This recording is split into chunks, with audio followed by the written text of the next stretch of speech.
Mari kita akan lihat dari Kejadian pasal yang ke-15. Saudara, kita masih akan melanjutkan tema firman pada minggu yang lalu, tetapi hari ini saya mau sampaikan dari satu tema, kuasa imajinasi. Saudara, imajinasi manusiawi kita itu punya kuasa yang sangat signifikan sekali.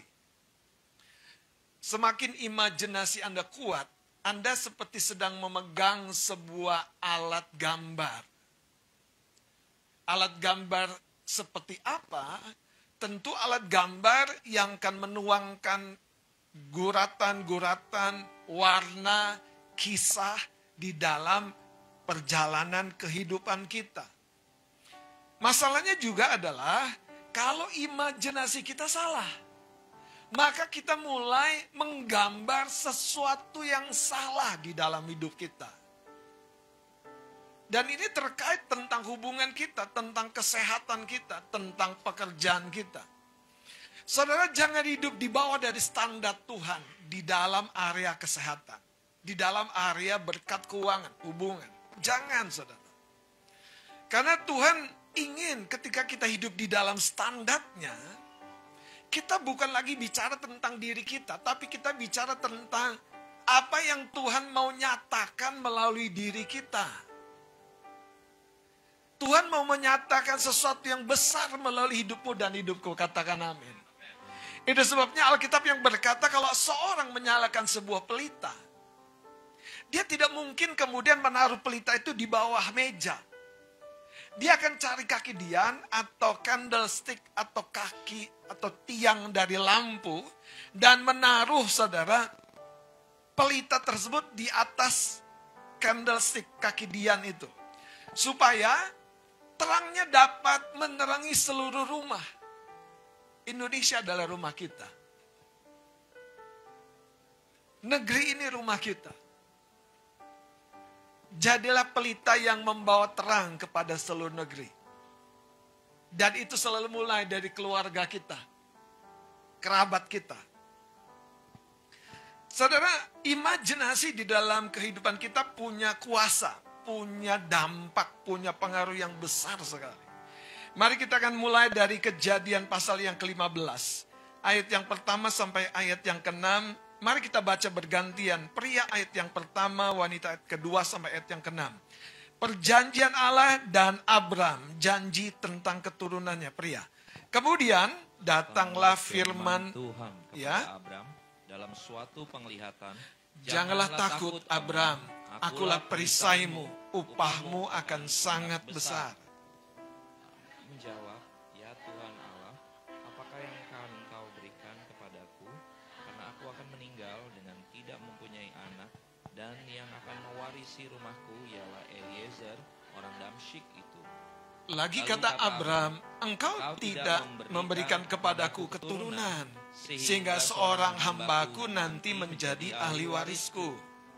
Tapi datanglah firman Tuhan kepadanya demikian, orang ini tidak akan menjadi ahli warismu, Melainkan anak kandungmu, dialah yang akan menjadi ahli warismu. Ayat 5, lalu Tuhan membawa Abram keluar serta berfirman, cobalah lihat ke langit, hitunglah bintang-bintang, jika engkau dapat menghitungnya, maka firman-Nya kepadanya, demikianlah banyaknya nanti keturunanmu. Sama-sama ayat 6. Lalu percayalah Abram kepada Tuhan, maka Tuhan memperhitungkan hal itu kepadanya sebagai kebenaran.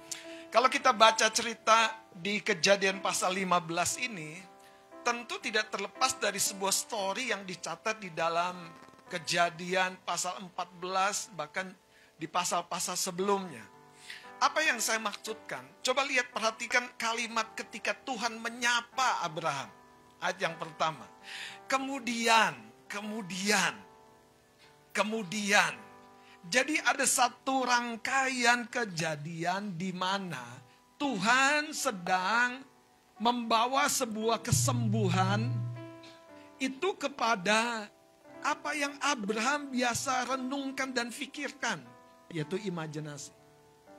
Tuhan sedang membawa kesembuhan kepada apa yang biasa Abraham renungkan dan pikirkan. Saudara harus paham ceritanya. Abraham sudah sangat lanjut usia. Dan Abraham menerima sebuah janji yang sangat spektakuler, sangat besar. Yaitu keturunanmu akan berkuasa. Keturunanmu akan memiliki semua yang Tuhan janjikan, termasuk tanah, lahan, dan segala sesuatunya. Bahkan melalui keturunanmu, seluruh bangsa di bumi akan diberkati. Tapi pada satu pergulatan, keletihan jiwa Abraham itu mengacaukan navigasi imannya. Sehingga dia jadi begitu, galau, saudara. Khususnya ketika dia makin diberkati secara jasmani. Yaitu apa? Anda lihat peperangan menang, berhasil. Harta benda banyak, limpah. Nah itu menjadi satu perenungan yang dalam. Tuhan, what next? Anda pernah bertanya nggak kepada Tuhan? What next? Aku udah selesai kuliah, what next? Aku udah bangun hubungan, what next? Saudara katakan Tuhan belum berhenti. Katakan Tuhan masih melanjutkan ceritanya. Itu sebabnya ketika Abraham menolak tawaran Raja Sodom di pasal 14. Abraham sampai bilang begini, sekali-kali aku tidak akan ambil tali kasut, satu tali kasut saja tidak. Saudara, prinsip kebenaran ketika kita lakukan dalam hidup kita tidak selalu langsung memberi dampak. Tidak langsung. Tapi hati-hati saudara. Prinsip yang sama. Waktu prinsip kebenaran Anda abaikan, tidak langsung dampaknya. Banyak orang Kristen hanya berpikir versi enaknya saja. Itu sebabnya mari belajar saudara. Rangkul kebenaran itu. Makanya kalau Anda lihat pasal 14. Saya akan ajak saudara ayat 24 kita baca sama-sama. Dari ayat 22 saja kita baca. Pasal 14 ayat 22. Kita baca sama-sama sampai ayat 24. Tetapi kata Abram kepada raja negeri Sodom itu, aku bersumpah demi Tuhan Allah yang maha tinggi, pencipta langit dan bumi, aku tidak akan mengambil apa-apa dari kepunyaanmu itu.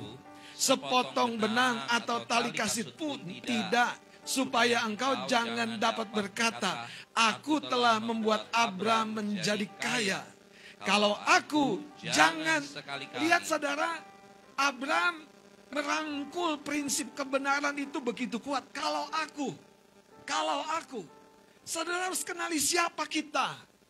Itu sebabnya Abram dikatakan, I'm the friends of God. Aku sahabatnya Tuhan. Abraham mendeklar sebuah kebenaran. Yang lain teman-temannya, it's okay, ambil bagian dari peperangan, kemenangan penjarahan itu. Tapi sekali-kali faktornya, karena negeri Sodom tersebut. Dan saudara, mari kita lihat ayat 24. Kalau aku, kata Abraham, baca, jangan sekali-kali. Wow, prinsipil sekali. Prinsip sekali. Apa yang menjadi prinsip dalam hidup Anda? Kalau prinsip itu kebenaran, sekali lagi tidak langsung Anda lihat buahnya. Tetapi waktu dia berbuah, setan gak punya hak sama sekali. Karena tidak ada ruang di mana Anda membangunnya dari sesuatu yang bukan dari Tuhan. Tapi waktu kita mengabaikan prinsip kebenaran, hati-hati. Belum kelihatan buahnya seperti Lot. Tapi tinggal tunggu waktu ketika dia dekat Sodom dan Gomora. Alkitab berkata, influence dari bangsa yang tinggal di Sodom dan Gomora itu begitu kuat. Pengaruh-pengaruh itu memunculkan keinginan-keinginan lain di dalam pribadi Lot, istrinya, dan keluarganya. Jangan lupa saudara, Lot itu bukan miskin, berlimpah harta benda. Tapi sekali lagi, habis semuanya. Itu sebabnya mari belajar saudara. Setiap engkau nangkep prinsip kebenaran, pegang. Mari kita ngelihat Masuk pada pasal 15. Nah, ketika saya terangkan ini, supaya kita membangun, saudara. Prinsip kebenaran itu kadang-kadang tidak cocok dengan orang kanan kiri kita. Tapi yakinkan hidupmu, kalau Tuhan cocok dengan prinsip kebenaranmu, engkau akan langgeng. Engkau akan ditopang oleh Tuhan. Apa yang kau bangun dari prinsip kebenaran, kebenaran itu akan menopang yang kau bangun. Kesehatanmu kau bangun dari prinsip kebenaran, kesehatanmu akan ditopang oleh kebenaran itu. Hubunganmu, pekerjaan, keuangan, bangun saudara. Abraham memiliki prinsip ini. Itu sebabnya lihat ayat yang pertama. Kemudian apa? Datanglah firman Tuhan kepada Abraham dalam suatu penglihatan. Tuhan tidak berlama-lama. Dia memunculkan dirinya. Abraham bilang, aku gak akan terima dari porsimu, Raja Sodom. Raja Sodom ini bicara saudara keuntungan-keuntungan duniawi. Kenikmatan-kenikmatan daging. Apa yang ditawarkan dosa. Abraham berkata sekali-kali, nah sekarang lihat upahnya. Makanya ada perkataan upah. Di ayat 1 ini menarik saudara. Saya akan baca. Kemudian datang firman Tuhan kepada Abraham dalam suatu penglihatan. Janganlah takut Abraham, akulah perisaimu. Upah kebenaran, upahmu akan sangat besar. Mari Bapak Ibu Saudara hidup di dimensi ini. Anda mungkin tidak akan diterima oleh masyarakat umum. It's fine. It is okay. Saya lanjutkan ya. Abraham menjawab ayat 2-nya. Ya Tuhan Allah, apakah yang akan engkau berikan kepadaku? Karena aku akan apa? Orang tua ini bayangannya sudah alam baka, saudara. Orang tua ini, si Abraham ini yang lanjut usia, yang usianya sudah hampir 100 tahun. Siapa sih saudara yang nunggu. Nggak ada. Aku akan tetap menunggu. Berapa banyak kita pegang, sekali Tuhan ngomong, dia pasti menggenapinya.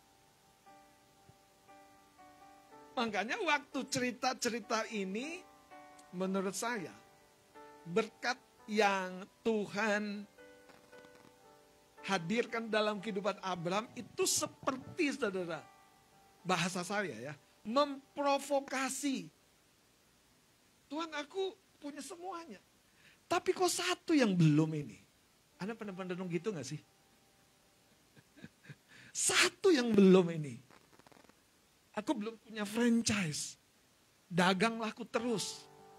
Berapa banyak kita tuh punya gitu, muncul saudara. Kenapa? Tuhan ingin hidup kita berbuah lebat. Tapi itu tidak bisa Tuhan paksa. Makanya Bartimeus saja ditanya, apa yang engkau ingin aku lakukan?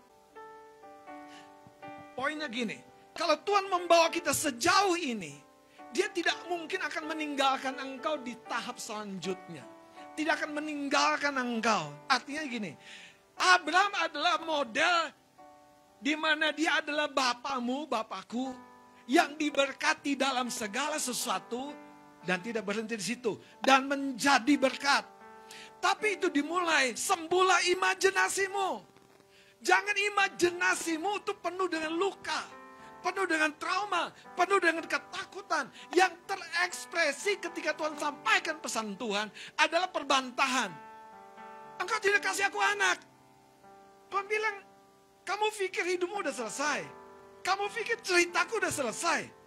Aku sedang memulihkan bukan hanya faktor-faktor yang akan melahirkan anak. Tapi aku memulihkan jauh lebih besar yang membuat anakmu seperti bintang-bintang di langit.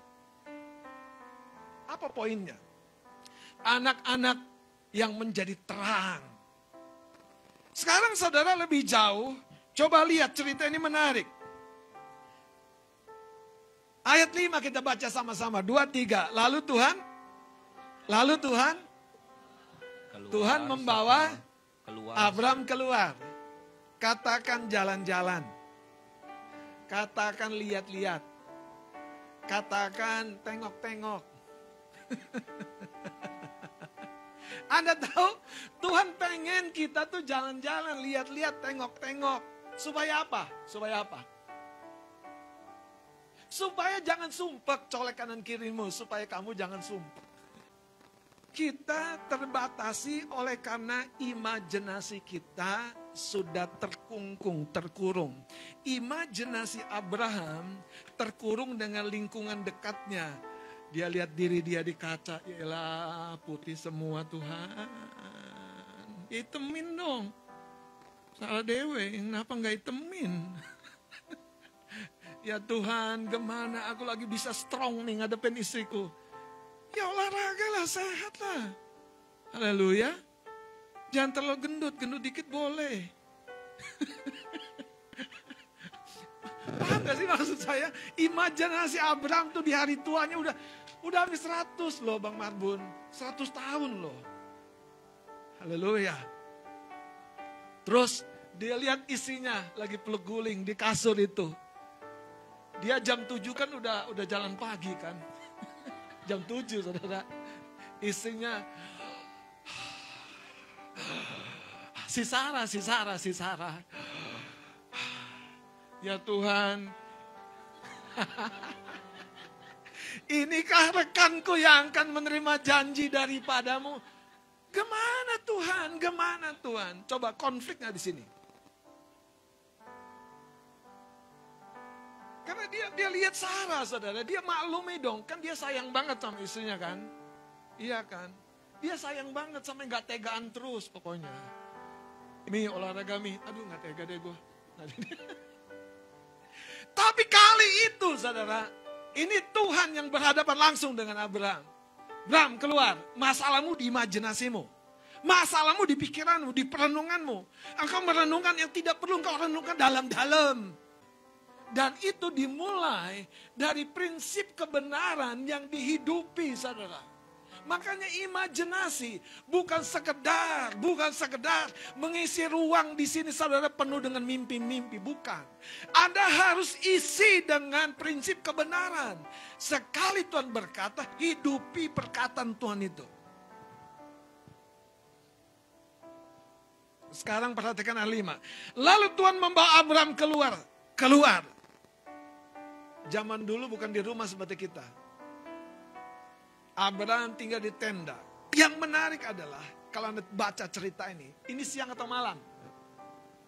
Malam ya. Tuhan bilang gini, coba lihat apa?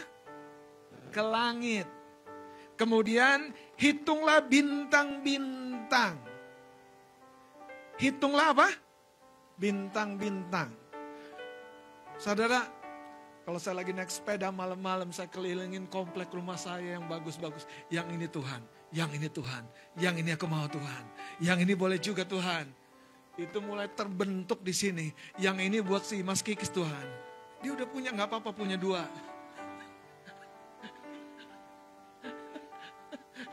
Yang ini buat Bang Anugrah Tuhan. Kasihan dia kejauhan di sana. Waduh.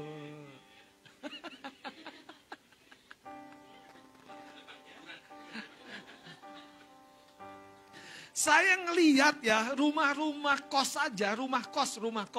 Ya ini buat si Lina ini. Lina Anggi, kosnya agak jauh dia. Pengen ku dekatkan saja ke sekretariat. Jadi saudara, kalau saya naik sepeda sambil di sini taruh musik, sambil basaro, sambil doa. Kadang-kadang saya angkat tangan, pakai tangan satu, saya sambil genyot. Saya doain rumah-rumah, saya berimajinasi. Makanya kalau Anda tanya, oh mau punya rumah seperti apa? Saya punya banyak. Boleh nggak satu? Boleh. Paham nggak saudara? Dasar hati kita harus perbaiki. Tuhan bilang coba lihat ke langit. Kemudian apa? Hitung. Jadi jangan terjemahkan lain ayat ini. Tuhan bilang apa? Coba hitung. Ada, paham gak yang saya coba tangkap nih? Tuhan gak membatasi Abraham. Tuhan gak bilang, Abraham gak mungkin kamu hitung bintang. Enggak. Buktinya sampai sekarang keturunan Abraham yang berikutnya akan menghitung bintang-bintang.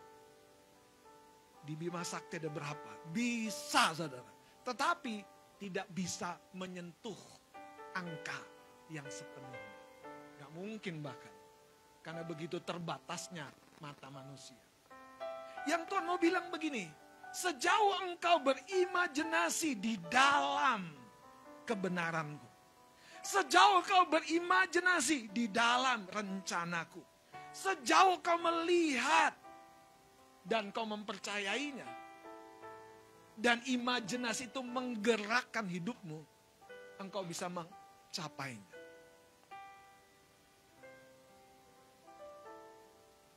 Sekarang supaya kita makin diteguhkan, buka dari Markus pasal yang kelima.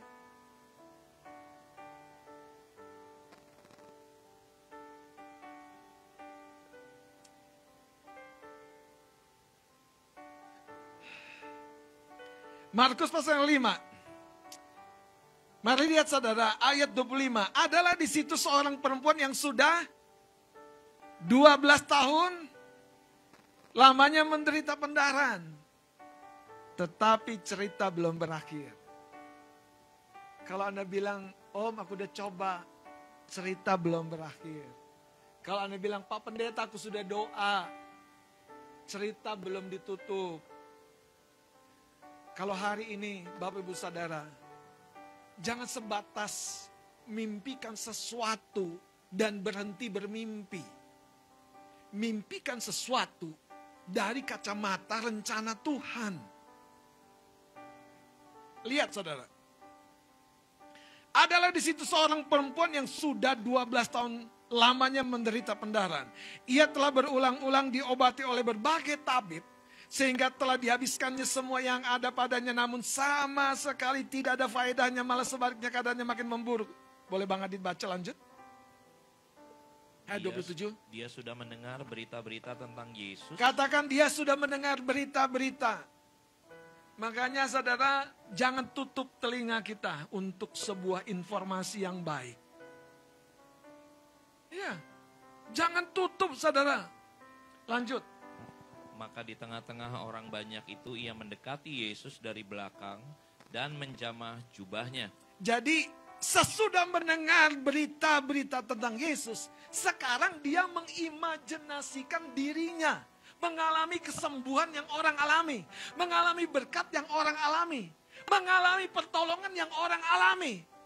Kekasih-kekasih Tuhan, jangan berhenti hanya mendengar, melihat, mendengar kesaksian. Rindukan, engkau dan saya juga mengalami. Mengalami dan mengalami dan mengalami dan mengalami. Tetapi dengar saudara, yang kita alami itu bukan sebatas imajinasi, tetapi kebenaran yang masuk ke dalam perenungan kita. Kebenaran yang kita hayati, kita yakini, kita percayai. Ini yang membuat wanita yang sudah 12 tahun berupaya dengan keras. 12 tahun mengejar mimpinya dan gagal. Tapi yang menarik, waktu dia lihat peluang yang berbeda, dia tidak berhenti. Ayat 28, lanjut. Sebab katanya, asal ku jamah saja jubahnya, aku akan sembuh. Dari mana perenungan ini keluar? Asal ku jamah saja jubahnya, aku akan sembuh. Dari perenungan dan pendengarannya tentang kejadian-kejadian, keajaiban, pertolongan, mujizat yang terjadi dalam pelayanan Tuhan Yesus. Ayat 29 kita baca sama-sama. 2, 3. Seketika itu juga berhentilah pendarahannya dan ia merasa badannya sudah sembuh dari penyakitnya. Saudara, jangan berhenti sekali lagi. Jangan berhenti. Abraham sudah sangat tua, tetapi Tuhan tidak ingin engkau berhenti bermimpi. Tuhan ingin Abraham tetap bermimpi. Dan Tuhan ingin supaya Abraham menjadi sebuah contoh, sebuah model buat kita. Bahwa istilah mandak, istilah stuck, itu sebetulnya kita yang meyakini. Sehingga terjadi. Tapi kalau kita meyakini, selalu ada jalan, selalu ada pertolongan, selalu ada jalan. Keyakinan itu di dalam batin kita yang kita percayai akan mewujudkan sesuatu di luar. Menurut Anda, seorang yang sudah 12 tahun berjuang keras, cari tabit, dan habis semuanya, dan keadaannya tidak makin baik. Kesimpulan terakhir seperti Abraham. Apa? Ya, hidupku ternyata begini-begini aja. Tapi tahukah, engkau adalah putra-putri yang maha tinggi. Sekali dia mengangkat engkau dengan kuasa darahnya. Menurut Anda, apa tujuan hidup kita dibeli oleh darah? Supaya dia dipermuliakan. Supaya dia dipermuliakan. Melalui kehidupanmu yang sembuh. Melalui keluargamu yang pulih. Melalui masa depanmu yang mulai terbangun. Tetapi itu bukan datang sebatas dari satu pihak dari Tuhan. Sekarang mari kita kembali kepada Kejadian pasal 15. Ini yang perlu kita alami. Nanti saya akan simpulkan. Ayat 5 dan 6 saya akan baca. Lalu Tuhan membawa Abraham keluar serta berfirman. Coba lihat ke langit. Hitunglah bintang-bintang. Saudara, kita butuh meregangkan wawasan, cakrawala berpikir kita. Jadilah pribadi yang tidak sempit atau terkungkung. Terus, hitunglah bintang-bintang jika engkau dapat menghitungnya. Kalau saya berkatanya begini. Kalau engkau berhenti pada hitungan ke 1000, mungkin anakmu jadi 1000. Makanya kan kalau engkau dapat, kalau menghitung 1.000.000, berhenti pada angka 1.000.000. Saudara, hidup kita itu dipengaruhi tadi dari kekuatan yang bukan sebatas ada di otot, ada di otak, tapi di dimensi rohani ini.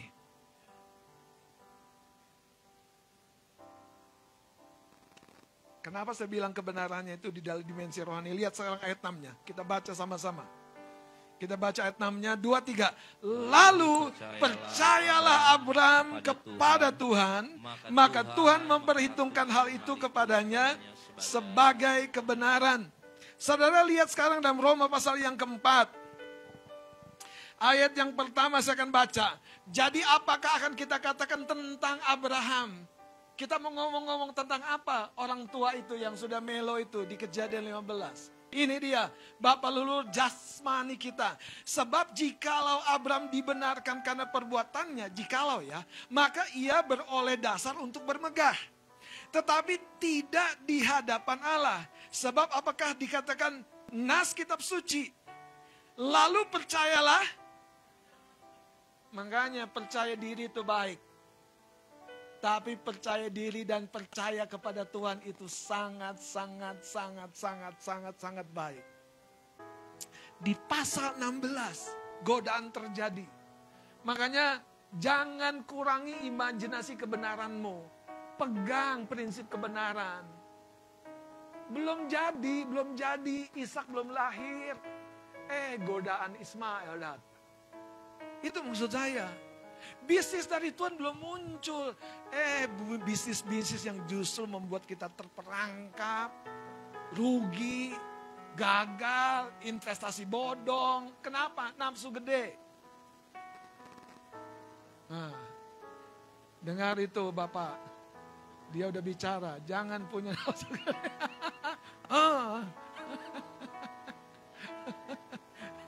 Percaya ada waktu Tuhan. Emang si Joyce itu nanti cocok sama saya itu. Dia akan jadi nabi itu. Lihat pasal 16. Pasutri, kuatkan pasanganmu. Haleluya. Jangan bilang tahun ini gak terjadi, besok juga pasti gak terjadi juga. Jangan imajinasikan yang salah. Wong 12 tahun gak terjadi.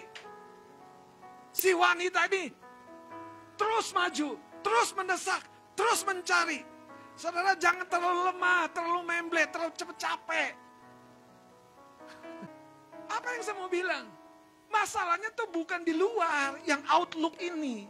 Yang di dalam ini akan menurunkan derajat yang di luar. Makanya Abraham, kau sudah tua, itu fakta. Sarah, engkau udah menopause, sudah di pause, udah lewat masanya, mimpi-mimpi indah udah lewat.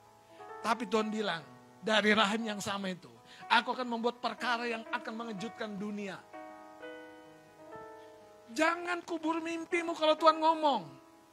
Jangan lari dari jalan Tuhan kalau Tuhan ngomong. Balik lagi di jalan Tuhan, sehingga kau akan mengalami keajaiban. Saudara coba lihat cerita ini. Adapun Sarah istri Abraham itu tidak beranak. Ia mempunyai seorang hamba perempuan orang Mesir, Hagar namanya. Berkatalah Sarai kepada Abraham, engkau tahu Tuhan tidak memberi aku melahirkan anak, karena itu baiklah hampiri hambaku itu mungkin. Oleh dialah aku dapat memperoleh seorang anak.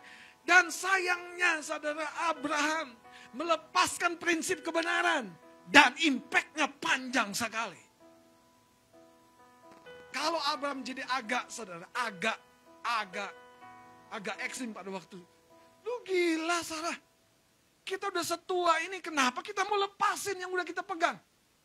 Nanggung banget, jalan sejauh ini mengandalkan Tuhan, sekarang mengandalkan daging. Ada orang Kristen kadang-kadang udah gak tahan ngandelin Tuhan, ngandelin hantu.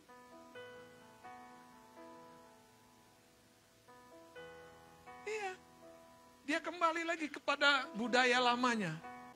Coba lihat saudara, saya akan simpulkan di hari ini supaya Anda tahu. Kita sedang menyadari bahwa imajinasi kita berkuasa. Imajinasi kita berdampak. Makanya hati-hati. Sarah punya masalah. Dia menghadapi fakta dengan hati yang sudah merosot. Hati yang sudah apa? Nyalahin Tuhan. Tuhan gak mau beri anak. Tuhan janji-janji doang. Masalah janji kita harus tahu. Iman yang mewujudkannya. Lihat saudara. Jadi masalahnya mulai ketika Sarah berkata kepada Abraham, engkau tahu Tuhan tidak memberi aku. Nah, interpretasi kita kepada keadaan kita. Hati-hati. Saudara, hati-hati dengan apa yang kau imajinasikan. Lihat Lukas 11 ayat 34 sampai 35. Engkau boleh merdeka berimajinasi. Dulu saya pikir kalau ada istilah ujung pandang, itu ujungnya saya memandang. Sampai saya ke sana itu nama sebuah tempat. Dulu saya pikir orang yang tinggal di kota Sorong pakai koteka semua. Ternyata udah modern saudara. Makanya imajinasimu gak relevan saudara. Waktu saya mendarat, waduh bandara udah oke banget. Jangan tutup informasimu. Anak-anak muda, jangan tunggu engkau 25-30 tahun baru punya mimpi sukses dalam dunia pekerjaan. Engkau bukannya ngomong tentang uang, jadilah berkat. Jadilah perpanjangan tangan buat orang lain, buat komunitas. Lihat Lukas 11. Ayat 34-35 kita baca. 2-3. Matamu adalah pelita tubuh. Jika matamu baik, teranglah seluruh tubuhmu. Tetapi jika matamu jahat, gelaplah tubuhmu. Karena itu, perhatikanlah supaya terang yang ada padamu jangan menjadi kegelapan. Jadi saudara, terang atau gelapnya seluruh keberadaan diri kita tergantung, dengerin baik-baik ya. Persepsi, penerimaan kita. Yusuf bisa difitnah oleh istrinya Potifar, istri bosnya. Difitnah begitu kejam, dijebloskan dalam penjara, tidak dikasih kesempatan membela. Tapi Tuhan tidak berhenti di penjara. Di penjara itu justru karakter dasar, di mana Yusuf jadi hamba Tuhan, berharap sepenuhnya kepada Tuhan, bukan kepada manusia yang ditolong. Anda pegang nih kebenaran ini. Jangan berharap kepada orang yang ditolong. Berharap kepada Tuhan, saudara. Biar kita nggak kecewa. Waktu Yusuf diizinkan 2 tahun. Diperpanjang. Yusuf makin bingung. Aku dipenjara untuk apa? Tetapi tiba waktunya Fir'aun bermimpi kembali. Mimpi adalah sebuah calling bagi Yusuf. Anda harus tahu callingmu itu apa. Apa yang membuat kau relate dengan rancangan Tuhan. Makanya kalau Abraham melihat bintang, ini dia. Anda lihat apa? Tuh muncul di batin. Muncul di batin. Tahu Tuhan sedang merangkai yang baik dan indah. Bapak saudara, sistem diri kita dalam melihat, mendengar, seperti perempuan yang 12 tahun lalu. Itu menghidupkan imajinasi apa di dalam diri kita. Ada mungkin orang tua atau suami dan istri yang berkata, suamiku mah gak mungkin berubah, istriku mah gak mungkin berubah, siapa bilang? Kecuali dia sudah di alam yang berbeda. Selama dia masih menarik napas, selama masih anugerah Tuhan memperpanjang itu. Saudara, kadang-kadang ada orang-orang seperti itu, saya bilang gini, biar di bangku rumah sakitnya dia akan insaf, hidupnya yang jahat, hidupnya yang menolak didikan Tuhan, hidupnya yang mengabaikan kesehatan, biar dia insaf. Sementara saudara ada debt collector datang, gak apa-apa. Itu peluang untuk dia sadar ada cara yang salah yang selama ini dia jalani. Dia tidak mengandalkan Tuhan sungguh-sungguh. Dia hanya ikuti perasaannya, ketakutannya. Tapi waktu Tuhan memulihkan, seperti Abraham dipulihkan dari kegagalannya, dengerin suara istrinya. Tuhan membuktikan janjinya tidak kemana-mana. Jadi jangan bilang aku sudah gagal. Jangan bilang aku sudah terlalu sesat. Jangan bilang aku sudah terlalu jauh. Tuhan akan mengambil engkau kembali dari posisi paling gagal, paling rendah, paling hancur. Supaya kasih karunia-Nya justru yang menjadi nyata di dalam perubahan hidupmu. Masalahnya sekarang adalah tergantung. Apakah Anda mau tetap dengan imajinasi, maaf ya bahasa saya ekstrim. Imajinasi tumpul seperti Sarah. Tuhan tidak memberi kita keturunan. Jangan direnungkan tuh terus. Kita baca dengan cepat Kejadian 17.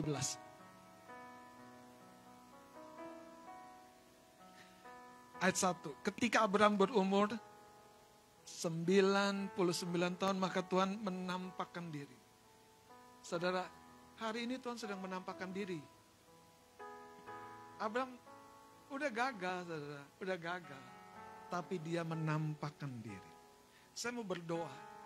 Tuhan akan kacaukan hidupmu dengan penampakannya. Dari agenda-agendamu sendiri. Kenapa? Kalau dia kelihatan senyumnya itu saudara. Kasihnya itu. Siapa yang tidak luluh hati kita. Tuhan menampakkan diri kepada Abraham. Coba lihat 4-nya. Dari pihakku inilah perjanjianku dengan engkau. Engkau akan menjadi bapa sejumlah besar bangsa. Karena itu namamu bukan lagi Abraham. Bukan lagi Abram, melainkan Abraham. Karena engkau telah kutetapkan menjadi. Saudara, tahukah engkau mewarisi warisan yang begitu besar dari satu pribadi ini, Abraham? Karena itu jangan percaya, saudara. Kalau ada sesuatu yang berusaha melemahkan langkahmu. Ayat 6-nya saudara. Aku akan membuat engkau beranak cucu sangat banyak. Engkau akan kubuat menjadi bangsa-bangsa. Dan daripadamu akan berasal raja-raja.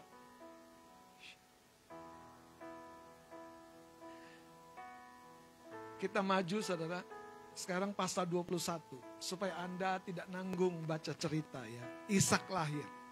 Pasal 21. Siapa yang bikin gara-gara sama suaminya Abraham? Sarah. Tapi coba lihat saudara ayat 1 ini. Kita baca sama-sama. 2, 3. Tuhan memperhatikan Sarah seperti yang difirmankannya. Dan Tuhan Sarah seperti ayat 2. Maka Sarah lalu ia melahirkan